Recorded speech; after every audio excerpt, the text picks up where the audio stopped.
നമസ്കാരം. Media vision വാർത്തകളിലേക്ക് സ്വാഗതം. കുളത്തുവയൽ സെന്റ് ജോർജ് തീർത്ഥാടന വഴിയിൽ സ്ഥാപിച്ച 2 ഗ്രോട്ടോകളുടെ ചില്ല് തകർത്തു. ഞായറാഴ്ച രാവിലെയാണ് ശ്രദ്ധയിൽപ്പെട്ടത്. പെരുവണ്ണാമൊഴി പോലീസ് അന്വേഷണം ആരംഭിച്ചു. കുളത്തുവയൽ സെന്റ് ജോർജ് തീർത്ഥാടന കേന്ദ്രത്തിലേക്കുള്ള കുരിശിന്റെ വഴിയുടെ ഭാഗത്തുള്ള ഗ്രോട്ടോയുടെ ചില്ല് സാമൂഹ്യദ്രോഹികൾ കല്ലെറിഞ്ഞ് നശിപ്പിച്ചു. നീന്തൽക്കുളത്തിന്റെ സമീപത്തെ 6-ാമത്തെയും 7-ാമത്തെയും ഗ്രോട്ടോയുടെ ചില്ലാണ് തകർത്തത്. തിങ്കളാഴ്ചയാണ് ശ്രദ്ധയിൽപ്പെട്ടത്. തുടർന്നാണ് പള്ളി കമ്മിറ്റി പെരുവണ്ണാമൊഴി പോലീസിൽ പരാതി നൽകിയത്. കുളത്തുവയൽ സെന്റ് ജോർജ് തീർത്ഥാടന കേന്ദ്രത്തിൻ്റെ കുരിശിൻ്റെ വഴിയായ 14 സ്ഥലങ്ങളിൽ ഈ 6ഉം 7ഉം സ്ഥലങ്ങളിൽ ഗ്ലാസ്സാണ് അടിച്ചു പിടിച്ചത്. കല്ലെടുത്ത് എറിഞ്ഞതാണ്. അത് ശനിയാഴ്ച നൈറ്റിലായിരിക്കും സംഭവിച്ചത്. ഞങ്ങൾ കാണുന്നത് ഞായറാഴ്ചയാണ് കാണുന്നത്. അത് ഈ വഴിക്ക് അത്ര ഒറ്റപ്പെട്ട ഒരു ഏരിയയാണ്, യാത്രക്കാർ കുറവാണ്.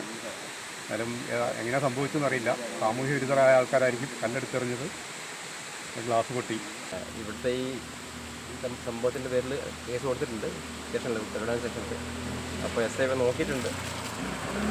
പിന്നെ രാത്രി കാലങ്ങളിൽ ഇവിടെ പള്ളി പരിസരങ്ങളിൽ ചില സാമൂഹ്യ വിരുദ്ധരും ഒക്കെ കാണാറുണ്ട്.